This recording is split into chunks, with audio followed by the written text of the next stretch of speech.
Welcome, everybody. This is a very special issue of the Voices of the Tidings. I'm Brother Steve Davis from the Boston, Massachusetts Ecclesia. I say this is a special issue of our podcast because we're joined today by our brother Dave Jennings, who recently stepped down as the editor of the Christadelphian Tidings Magazine. Dave served on this role for 5.5 years, and over these years, Dave helped the Tidings through a remarkable period of growth, expanding its digital presence, strengthening global connections, engaging younger readers, and launching initiatives that have served the brotherhood in new and, I think, meaningful ways. But beyond the numbers and the milestones, Dave's work has always been about people, the readers of the magazine, the writers of the magazine, and of course, the ecclesias, about faithfully serving the body of Christ. So in this conversation, what I'd like to do is reflect on Dave's journey as the editor, the lessons that he's learned. And recently, he wrote an editorial entitled Thanking God for You. And I'd like for us to talk a little bit about that because I think it really beautifully captures the gratitude that's shaped so much of your work. So, Dave, thanks very much for joining us. Thank you, Steve. It's always a pleasure to talk with you. Yeah, great. So, when you look back on the 5.5 years where you served as the editor, was there anything in particular that stands out to you? Are there any particular memories that jog to your mind right away? Well, countless, I guess, memories. I took over in 2020 with the beginning of COVID. So it was good timing in some ways. In 2019, I was working with a group of our committee members to really bring in the technology changes that needed to happen. We were, we really didn't have an active website. So we got a new website. We weren't really on social media. So we started that. And right when that got into place, COVID hit. Mm, And it was actually a time where a lot of people had time to look at social media and to look at websites. And so it was a good launching period, even though it was a really terrible time for many people. They were home, not able to go outside. sure. And the Tidings had an opportunity to bring an awareness to our community. So when you first took on the role, you obviously didn't know that COVID was about to hit. No. Were you anticipating that the Tidings would take on such a digital role as it did? Well, thanks for that question, because that really gets back to what the vision was that the committee had back in 2018 and 19.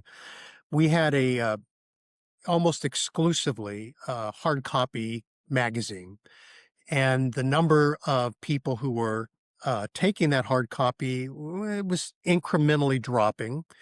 But what was also incrementally happening is our readership was growing older and older. And we felt that there were a couple of things going on. The first one was that we needed to be relevant in terms of our content for people of all ages. And Uh, we particularly honed in on something that was honed in on back in 1939 when the magazine got started. And that was, it started off as a Sunday school newsletter, then it became the Junior Berean. And then what they were really trying a to do, local ecclesia, right, in California? and One of the well, Yeah. yeah, the Owen Ecclesia, which I spent most of my life in. And interestingly, what they said is that they really wanted to focus on helping younger people to be able to understand the challenges of staying, honest to our commitment and staying separate from the world and being able to use the Bible to make life application choices. So one of the So first so if things, I could just jump in. So what I hear you saying is when you started, you were looking at the readership of the magazine, and you were seeing that the numbers were declining, which was probably true in all sorts of print media, whether it's sure, newspapers, the local yeah, newspaper, the national papers and magazines, or our Christadelphian publications. That's sort of just a general thing because people are turning yes, more online. But now what you're saying is the focus of the tidings initially was a Sunday school thing designed for young people. Yes, it was. It I was.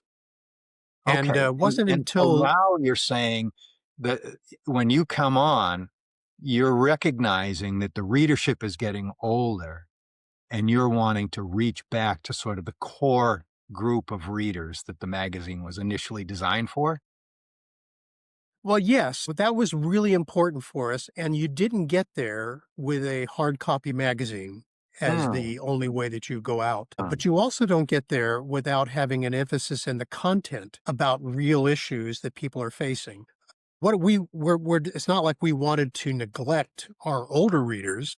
They are really a core for us, but absolutely. we needed to be able to find a methodology and content that a person in their 30s and 40s would say, this speaks to real issues I'm facing. And so that's really where we got started. So it sounds like it's not just the format going from print exclusively to print and digital, but it's also Right. trying to address maybe contemporary issues that believers are Yes, facing today. absolutely. And Steve, sometimes I look back at these things and I realize we didn't really have this as a master plan. This was something that was being controlled at a bigger level than us. We now have stats on all these things, and we now know that 58% of all people who are reading the magazine are reading it on a smartphone, Yeah. and 39% are reading it on PCs and laptops, and a small percentage are reading hard copy. So we now know that, yes, that was important. And what it did is it gave us stats also that said about our readership. Now, we still have, we compare our readership to things like Google norms. We are pretty much right at the norm for those who are kind of like 35 to 44. We are way above the norm in readership for those who are above that age. We are like double and triple.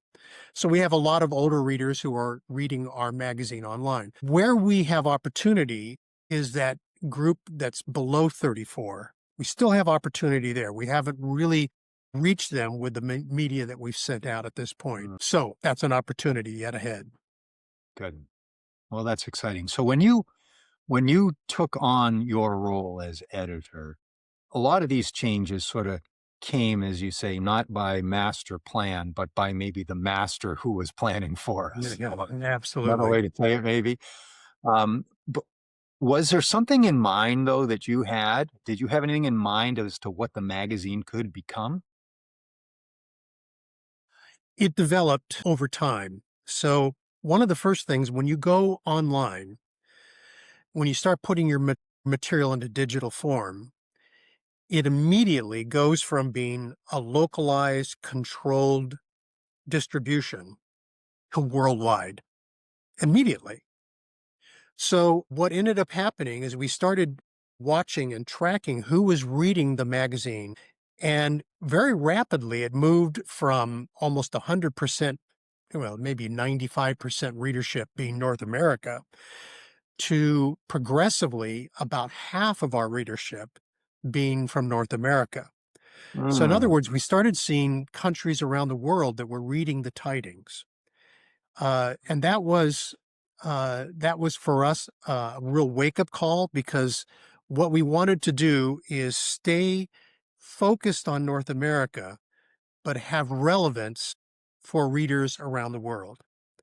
And so that's why it was important for us to be able to have topics that could be of interest around the world. Let me give you an example. In Southern California, witchcraft is not high on our list of concerns. I think if I were to sample our CYC groups, they probably wouldn't say that's one of the concerns that they have. not on the But it's a radar. not on the radar. But it's a big concern in other parts of the world. And so one of our section editors said, I'd like to run an article on witchcraft. And we did this. And what it did is it created an awareness in North America about what a lot of our brothers and sisters around the world are facing, but it also provided useful content for brothers and sisters in those areas about what witchcraft is all about and why Right. we don't believe that we should be worried about Hmm. witchcraft. So Let me ask you anyway, a question. If we can just sort of go back a little bit, one of the things that strikes me is that the magazine under your tenure grew much more digital. And what yes, I hear you saying is that as a result of the magazine becoming digital, it also became more global. yes. When I was growing up in the Christadelphian community, I thought of the Christadelphian Tidings sort of as the North American magazine. And the fact that it's gone global is really more a result of the way we're distributing it now digitally. Is that a secondary thing that was it an intention to go global, or did that just happen? Well, there's a whole bunch of answers to this question. The first thing is the way that ecclesial intelligence gets shared today is much more immediate. If there's a baptism in your ecclesia across the United States, I'm more likely to hear about it that day through social media. We made many pleas to arranging brethren and to recording brethren, please send us your ecclesial intelligence. We didn't really get a good response, and we did this over a That's period of a true of year or two. magazines, I think, around the world. It's I now think it's distributed right. more through social media, right? Well, that's right. So there's other ways to share what's going on, and it's digital and it's much more immediate. It's virtual, it's alive. So sending in a report that covers all the things that happened for the last 3 to 6 months or more, that really was an artifact of the past. Sure. So we decided to eliminate that section of the magazine, which really was the last part that was just about North America. So now what we want to do is we want to be thinking about what are the needs of brothers and sisters in North America? What are the needs of brothers and sisters around the world? And together bring that together in the content that we put together. So let me give you one more example. We felt it was essential for brothers and sisters in North America who are struggling with trying to preach the truth in their communities to people who really don't seem to have a lot of interest, to understand that the gospel is alive and well. It's on fire in many of the countries around the world. In fact, we ran special articles about the truth in Africa, the truth in the Philippines, the story of Nigeria and how the truth came there, and Latin America. The story isn't just to talk kind of historically about how that happened. It's to encourage brothers and sisters in North America that God is very active in bringing the gospel around the world and that we shouldn't lose heart in our own community. Our day may still be coming. Hmm. Yeah, that's a good message to keep in the front of our minds, isn't it? Yeah, Hmm. that's So, Dave, right. let's shift gears a little bit.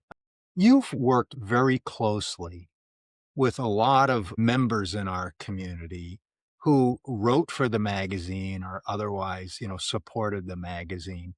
What would you want listeners to know about them? Well, first of all, we have a lot of people who write for us that they've done a study and they want to share it with the community. I think that's wonderful. Sometimes that's a multi article study, and other times it might be just one. We have others who they gave an exhortation and somebody said, that was really terrific. You ought to share that with the tidings. And we're always very happy to do that too. I'm very, very grateful for our authors. We've tried to have more authors from around the world. And in fact, we have had authors from brothers and sisters on the ground in many of the newer countries to Christadelphia. We want more of that. If someone But if someone who did want to write an article, what would you advise them to do?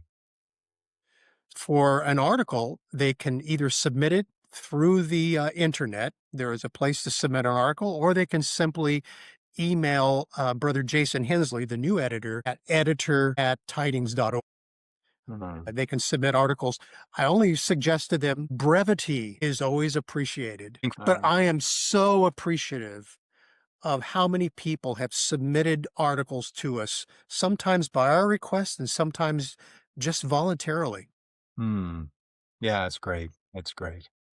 And it's fun to see the enthusiasm that many of these contributors Oh, have yeah, to a subject. I think you that's referenced right. more people put a lot of time into a Bible class they might give at their local ecclesia that could be attended by, 10, 20, 30, 40 people. But when it gets out in front of an audience audience of readers at the tidings, it's thousands. And I think there can be a lot of Yeah. good works done that way. And Steve, if I can add one more thing to that, Please.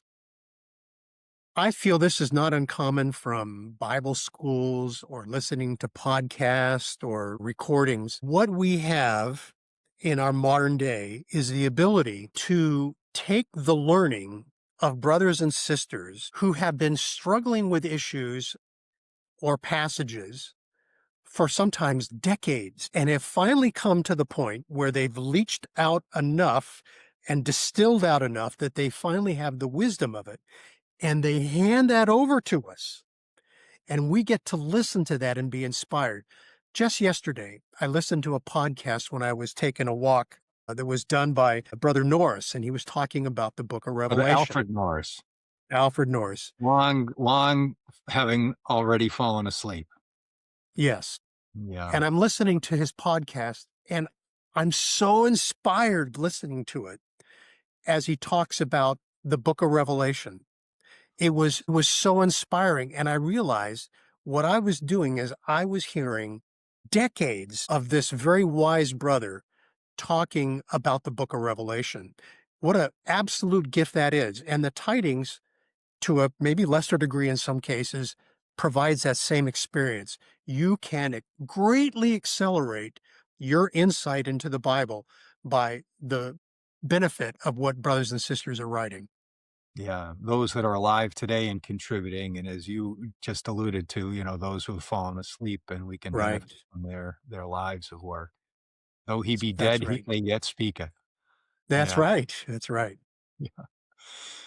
So Dave, you ended your run as editor in December, and you Hmm. wrote a wonderful closing editorial that you entitled "Thanking God for You." It feels especially fitting at this moment. So, what led you to choose that title and write that as sort of your going away piece? Yeah. So writing editorials is, for 5.5 years, is an interesting experience. You get a little bit Right. of, from time to time, you get a little bit of writer's cramp, so to speak. Writer's block. Yeah, a little bit of writer's block. And then it was always amazing. There would be some passage in the readings or some exhortation that you heard, and it's, that's something to write about. But this was one that I've been thinking about for a long time. And I really wanted to thank the community. Uh, we could do all kinds of things with the tidings, but if brothers and sisters don't take the time to read and don't support it, it goes nowhere. So I wanted to thank people in the community for that. I also wanted to say, when I look at my life, I passed 70 last year. I look back at my life and I realize that really the only people in my life that are consistent are my brothers and sisters. That's Yeah. it. I I've known people all my life. I have cousins that are not in the truth, and I know and I love them. But the ones that are in my life that are participating with me are my brothers and sisters. And I can't tell you how Through thankful all I am. seasons of life, Dave. Is that what you're saying? That's right. That's through Wow. all the seasons of life. Exactly. And I also wanted to say a little bit about our young people, because I do hear messages about, oh, we're losing our young people. Now, I'm not trying to say people shouldn't be concerned about that at all. But I feel like when I look in my own personal experience, when I look back 50, 60 years, we've always lost young people. We always have. We've lost people from all ages. And I think we should be highly aware of it and highly concerned. But I don't think that this generation is less connected to the truth than any other generation. In fact, in some ways, I look at this generation, I think this is a generation I feel really, really good about. They are leading the way in creating praise music and worship music. They're more connected than any generation before. They I mentioned in the travel. article, yeah, I will not only travel, but I mentioned I have a couple of granddaughters. One's a teenager and the other one probably thinks she is, right?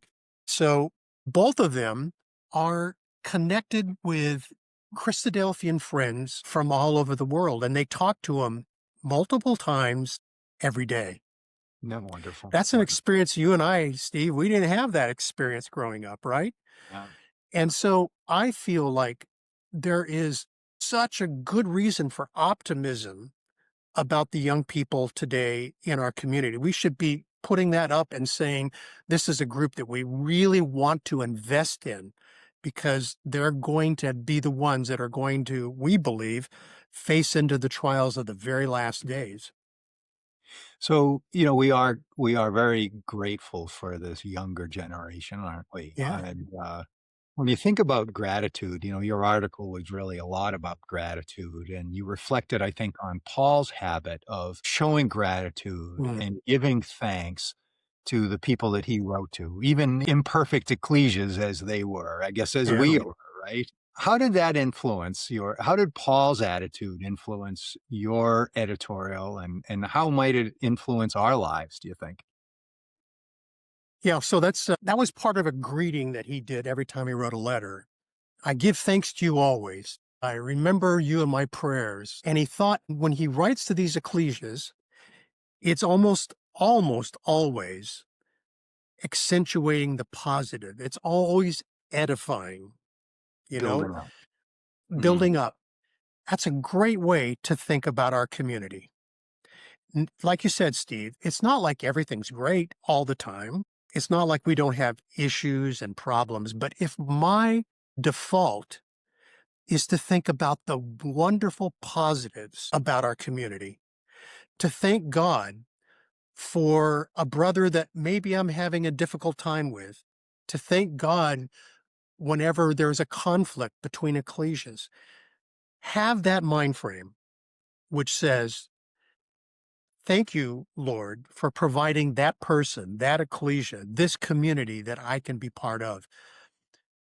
That is how we find a way to get out of this silo mentality, this divisiveness that we see in secular society around us and them, good and bad. In America, Republican and Democrat, or, all these separations that we have. No, no, no. For everybody, we need to be thankful. Thank God for every member that we have. mm. I always give thanks for you in my prayers, as you said. Yeah, That's right. yeah. That's right. And you How know has what, Steve? how has He did it serving by our name. I'm He sorry? did it by name. He did it by name too. So I would have loved to have seen the prayer list that the Yeah, Apostle Paul had. yeah. Do you ever hear the story Harry Tennant told about that? He told the story about how he worked in a management position in his career, and Yes. every, weekend, he would review the people to him, and he would reach out to them in the beginning of the week. "How can I support you this week?" And he thought, Mm, "This is the way I should be working within my ecclesia." By yeah. name. Yeah, yeah. So, Dave, as you step away from the editor role, I know you're gonna continue your contributions to the tidings in other ways, but what hopes do you have for the magazine going forward? Mm. Well, there's been, I have to first of all say that I made the decision to leave at the end of 2025 in 2020. Yeah. So I felt, when I look back at my work history, I felt that you get most of the change you're going to get done in about 5 to 6 years. After that, there's a bit of a decline in terms of change. And unless you reinvent the job, it tends to be that there's a decline in how much change happens. And so I felt a sense of urgency for those 5 or 6 years. Get things done, get them move along. Don't allow for long periods of time to go by. I am really excited about what Brother Jason's going to bring to the tidings. He's going to have a new vision. He's going to have new things that he's going to introduce. And we've actually now added more resources to that role. So we have Brother Jason as the overall editor and taking care of the magazine. You've got Brother Sean, who's in charge of books as well as social media. That's really important. And then you've got Brother Jim Sullivan from your ecclesia, who is going to be in charge of the high calling. Well, thanks for that, Dave. We've got a lot to be thankful for. I thought your Absolutely. editorial this month was a great reminder of that. One of the things that I personally got out of that editorial was your encouragement towards personal preaching. Mm, And I yeah. thought that that would be something that we could spend a minute about, minute talking about. So you've referenced the preaching that is going on through, you know, issues like the high calling, efforts like the high calling. But talk more about the personal responsibility that you feel and that others might feel, that we all ought to feel, to share the gospel message. Yeah. Thanks, Steve. So we ran a special for about a year. We ran a special issue on preaching, and it was on personal preaching because we felt that this needed emphasis. If we were to sit down and talk with a brother or sister from the East and ask them how did they preach the word, they would talk about how they talk to their neighbors, how they Over the talk to their fence. relatives, and how they talk to people at work. And that, by the way, is how the majority of people came to an understanding of the truth. Now, they didn't have things like the internet, and they didn't have the access to a lot of the preaching mechanisms that we have. But the fundamental, and if you go back really and think about even in the first century, how was it that they preached? It was personal sharing of your faith to somebody else, witnessing of your faith. I guess my concern, which is a concern for me personally, I'm not pointing the finger at anybody else, is that my mind about what preaching had become was about creating flyers, creating seminar materials, creating things on the internet that would be ways that we could reach out. And those are all fantastic. And if I went back to that person from the 1880s, they would be thrilled to hear that I could sit here in Simi Valley, California, and preach to somebody in Malawi. They would be so thrilled about that. But what we can't lose is the fundamental of the truth. The fundamental of the gospel is go ye out and preach the gospel. It isn't something that we can delegate to formal preaching efforts. Yes, we should have formal preaching efforts, but they ought to be married with me talking to my friends, my work colleagues, my neighbors, witnessing my faith to them. Because not only is that a great way to to to spread the gospel, it's important for my faith too. It's Mm. important for my faith to have trust in God that if I step out of my comfort zone and I witness my faith, that'll actually strengthen my faith, even if that person never pursues the truth. So I do think this is something that we need to double down on in our community. It's personal witnessing, and our ecclesias can help brothers and sisters by having events that brothers and sisters in the ecclesia can talk to their friends and relatives and colleagues about and invite them to come to those events. So having things that support brothers and sisters talking to their friends and relatives and colleagues, I think that's really what we have to double down on. Well, thanks for that encouragement, Dave. I did get a lot out of that in your Good. last tutorial, and I appreciated that very much. So, as we close, do you have any final thoughts of encouragement that you'd like to give either future writers in the magazine or future readers of the magazine? What are your anything you'd like to share? Well, first of all, I really do.